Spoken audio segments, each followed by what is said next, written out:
akhirnya ini semua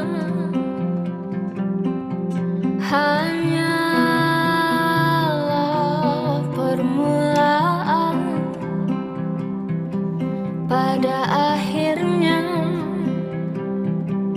kami semua berkawan dengan sebentar. Pada suatu ketika, terjadi kerenggangan di sebuah keluarga dikarenakan adanya orang ketiga. Mas Iqmal, Kamu sini duduk sebelahku. Mas, sebenarnya kamu sayang nggak sih sama aku? Sayang dong, kamu itu yang paling cantik di mataku. Bisa aja, Mas. Terus istri kamu gimana dong? Udahlah, jangan dipikirin. Kalau lagi berdua nggak usah bahas orang lain. Hubungan kita gimana ke depannya? Aku nggak mau ya terus-terusan jadi yang kedua. Coba aja kalau kamu ninggalin istrimu itu dan kamu nikah sama aku, pasti hidupmu lebih bahagia. Ya sayang, tunggu aja nanti bakal ku tinggalin si tua itu biar cepet-cepet nikah sama kamu. Ah, sayang, janji ya. Ya janji. Setelah ia bertemu dengan selingkuhannya, ia kembali ke rumah larut malam. Ma, aku pulang. Kok baru pulang? Udah jam 2 pagi loh. Ya tadi lembur.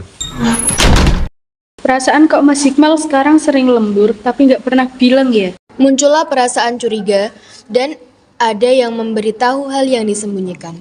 Kak, ini totalnya semua berapa ya? Ini totalnya 50.000 ya kak. Itu kayaknya Sally deh, istrinya Iqmal yang kemarin aku lihat sama cewek lain di bar. Sally, lagi belanja apa, Sel?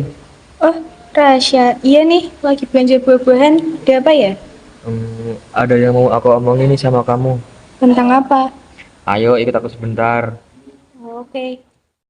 Terjadi kericuhan orang tua yang membuat anak mereka sedih. Kamu kenapa sih sekarang pulang malam terus? Kamu kan tahu aku banyak kerjaan. Kenapa kamu nuntut gini sih? Ya enggak, Mas. Kamu dulu nggak pernah pulang malam kayak gini. Namanya juga banyak kerjaan. Udahlah, aku malas ribut sama kamu. Anak yang tidak tahan dengan kericuhan orang tua, mereka pun keluar dari rumah, namun mereka salah dalam mengambil tindakan. Kak, Mami sama Papi kenapa sih kok berantem terus akhir-akhir ini? Nggak tahu dek, kakak juga bingung mau ngelerain mereka, nanti malah kita yang kena. Aku udah nyoba tanya ke Mami, tapi Mami cuma diem sama nangis. Terus nasib keluarga kita gimana? Sampai kapan kita bakal kayak gini terus kak? Aku takut dengar teriakan mereka. Udah dek, tenang aja, jangan terlalu dipikirin, kita bakal baik-baik aja kok. Tapi kak, aku jadi gak betah di rumah kalau Papi sama Mami pada berantem terus. Ya udah, gimana kalau kita keluar cari angin?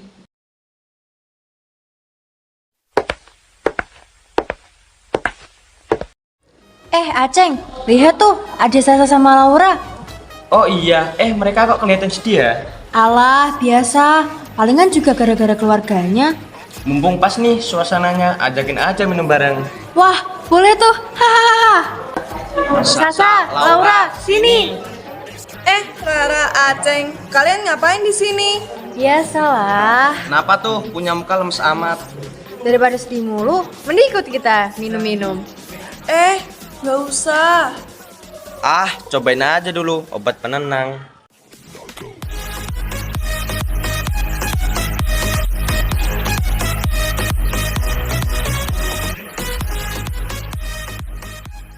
Sesampainya di rumah dengan kondisi mabuk, Sasa dan Laura yang masih dengan keadaan lumayan sadar, dia masuk ke rumah dan melihat keadaan rumah yang sangat berantakan akibat kemarahan ayah dan ibunya.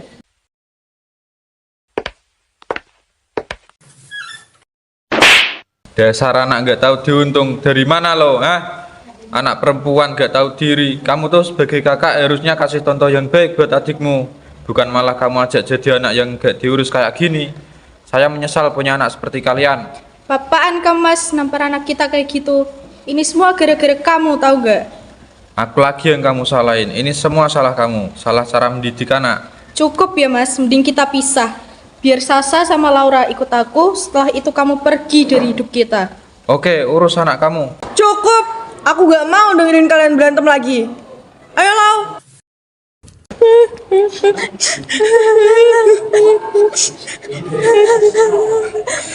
Maaf ya dek, kakak belum bisa kasih contoh yang baik buat kamu.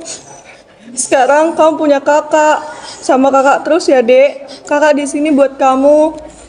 Iya kak. Setelah itu mereka tertidur lalu Sasa terbangun. Ia melihat ada yang berbeda dari tangan adiknya. Ia pun memeriksa tangan Laura dan ternyata adiknya melakukan self-harm yang dilakukan pada tangannya. Sasa pun terkejut setelah mengetahui hal tersebut. Ia merasa bahwa ia telah gagal menjaga sang adik. Sasa juga berpikir bahwa hal yang dia lakukan kemarin bersama teman adalah bukan hal yang menguntungkan dan teman-temannya membawa dampak buruk bagi dia.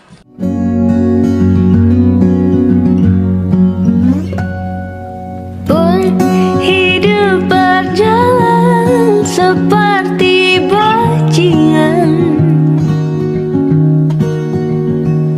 seperti landak yang tak punya teman.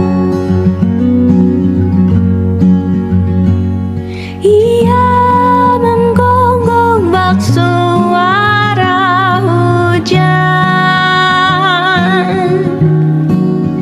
dan kau pangeranku mengambil peran.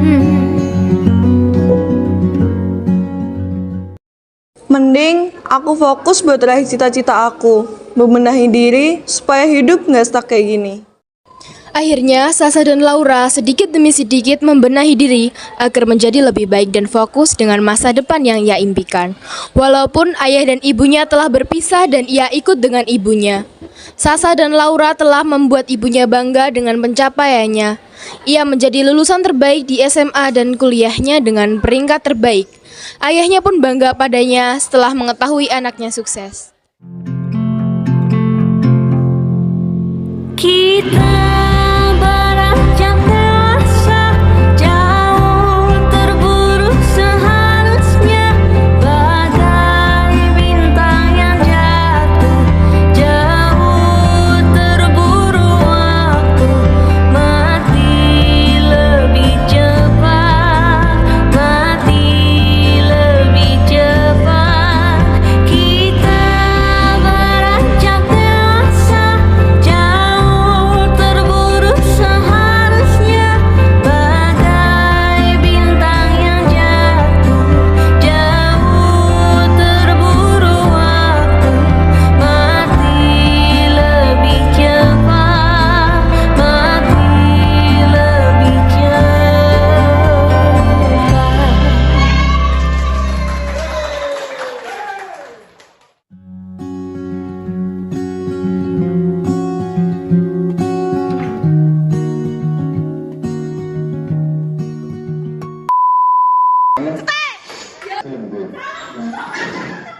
biar cepet-cepet nikah sama kamu, yang paling cantik di mataku.